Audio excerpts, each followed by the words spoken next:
मैं अंतर्देशीय संस्कृति सेवा आश्रम में संस्थान धनौली आगरा में खड़ा हूँ।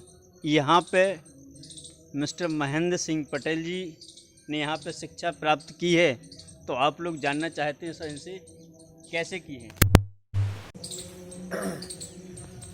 देखिए, सन 1993 में मैं हाई स्कूल फैल चिड़गांव से सीधा यहाँ पर आया आगरा, और ये धनौली संस्कृत सेवा आश्रम श्री पूज्य माता राम प्यारी जी पत्नी धर्मजीत सिंह निवासी धनौली की स्मृति में उनकी पुत्री दुर्गा देवी और उनके पुत्र नरेश कुमार ने इस मूर्ति की स्थापना कराई थी और इस आश्रम को जमीन प्रदान की थी।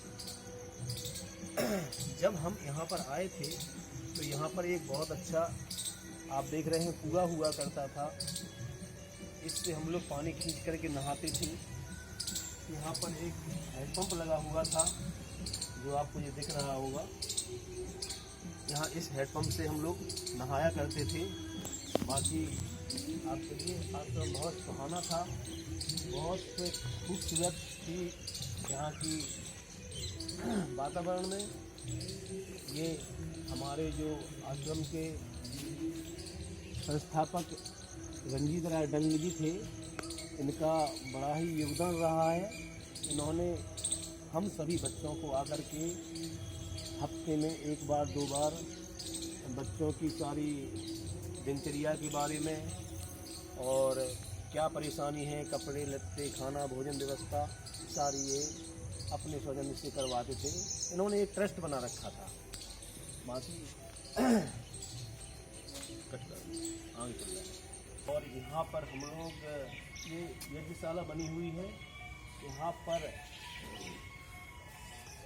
पूरे साल 365 दिन रोज़ सुबह बच्चे व्यायाम करते थे। इसमें व्यायाम करने के बाद नहा धो करके यहाँ पर हवन हुआ करता था। सामूहिक सभी बच्चे बैठ करके हवन किया करते थे। जो देखिए आप, आज भी यहाँ पर कुछ लोग योगा कर रहे हैं और बड़ा ही सुंदर नज़ारा था। हम सभी बच्चे प्राइमरी से लेकर इंटर तक के सभी बच्चे यहाँ पर शिक्षा प्राप्त करते थे। और ये हमारे रहने के आवास आप देख रहे हैं, ये सभी बच्चों के रहने के आवास थे। यहाँ पर सभी बच्चे रहा करते थे। कुछ आवास उस तरफ भी बने हुए हैं, वहाँ पर भी बच्चे रहा करते थे।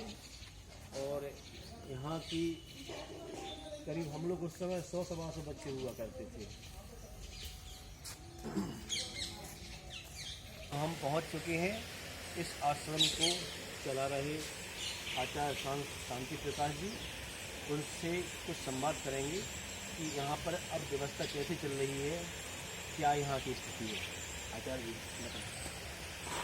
जी, इसमें यहाँ पर जो व्यवस्था चल रही है, शहर के धनी मानी लोग हैं, उनके माध्यम से हम आटा, दाल, चावल संग्रह कर लेते हैं। और जो बच्चे हमारे यहाँ रहते हैं उत्तर प्रदेश के, मध्य प्रदेश के, उनका पालन पोषण है इसी अन्न द्वारा यहाँ होता है। यहाँ बच्चों को संस्कृत शिक्षा की प्रथमा से लेकर के और आचार्य पर्यंत तक की शिक्षा प्रदान की जाती है। से उत्तर प्रदेश का जो पाठ्यक्रम है वह बच्चे पढ़ते हैं। पहले बच्चे यहाँ यहीं पर पढ़ाई होती थी, लेकिन कुछ समय के अनंतर बच्चे बाहर पढ़ने जाते हैं, कॉलेजों में, संस्कृत विद्यालयों में। हमारे साथ में हमारे अध्यक्ष जी हैं और उनके नेतृत्व में ये संस्था आज भी संचालित है। और विशेषकर हम चाहेंगे कि यहाँ से निकले हुए विद्यार्थी देश देशांतर में जाकर के वैदिक धर्म का प्रचार करें। जो परेशान है, ये हमारी अपनी ये विचारधारा है। हमारी संस्था से जुड़े हुए जो विद्यार्थी थे आज भी झांसी, शिवपुरी और बिहार, बंगाल के विद्यार्थी थे, वो अपने क्षेत्र में जाकर के इस संस्था का प्रचार करते हैं। वैदिक धर्म में सीखा है, वैदिक धर्म का प्रचार। अच्छा जी, अभी भी यहाँ पर योगा, संध्या, हवन पहले के ही भांति होता है? जी, पूर्ववत यहाँ प्रातःकाल हम लोग करीब 4:30 बजे जागते हैं। सभी आश्रमवासी प्रातः जागरण मंत्रों का पाठ करते हैं। इसके अनंतर शौचालय से निवृत्त होकर के पूर्ववत यहाँ पर योगासन करते हैं। हमारे यहाँ अब आंशिक रूप में 3 महीने का ये योग प्रशिक्षण शिविर है, जो उत्तर प्रदेश संस्कृत संस्थान की ओर से संचालित है। ये 19 जुलाई से प्रारंभ हुआ और ये 1 अक्टूबर तक रहेगा। हमारे योगाचार्य हैं सतीश कुमार शास्त्री, उनके नेतृत्व में करीब 30 लोग हैं यहाँ पर नित्य प्रति इसमें सम्मिलित होते हैं और शारीरिक रूप से व्यायाम करते हैं, आसन करते हैं। और इसके अलावा नैतिक क्षेत्र में विभिन्न स्थानों पर जाकर के आर्य समाज के शिविरों का आयोजन करते हैं।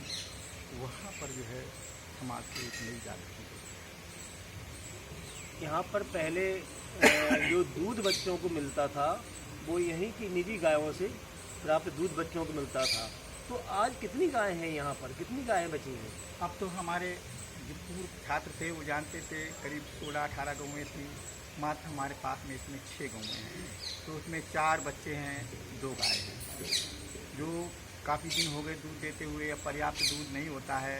जो हमारे यहाँ दलिया बनता है या चाय बनती है, बच्चों को नियमित दूध न मिल करके जो चाय और दलिया बनता है उसमें दूध का प्रयोग करते हैं। पहले तो सुबह नाश्ता में कभी कभी चने मिलते थे, कभी खिचड़ी मिलती थी, कभी दलिया मिलता था। तो क्या आज भी वही परंपरा है यहाँ की? जो पूर्ववत परंपरा थी, आज भी प्रातःकाल जो है एक दिन छोड़ करके दलिया मीठा, एक सादा और जो चावल खिचड़ी के रूप में या सामान्य के रूप में पूर्ववत जो व्यवस्थाएँ थी 1990 से लेकर के और अनवरत रूप से आज भी उसी प्रकार की व्यवस्थाएँ संचालित हैं। धन्यवाद। अभी आपकी बात आचार्य शांति प्रकाश जी से हो रही थी। ये इस आश्रम की सारी व्यवस्था को संभाल रहे हैं और पूर्व की भांति इस आश्रम की व्यवस्था को पूर्ण रूप से अपना समय भी देते हैं।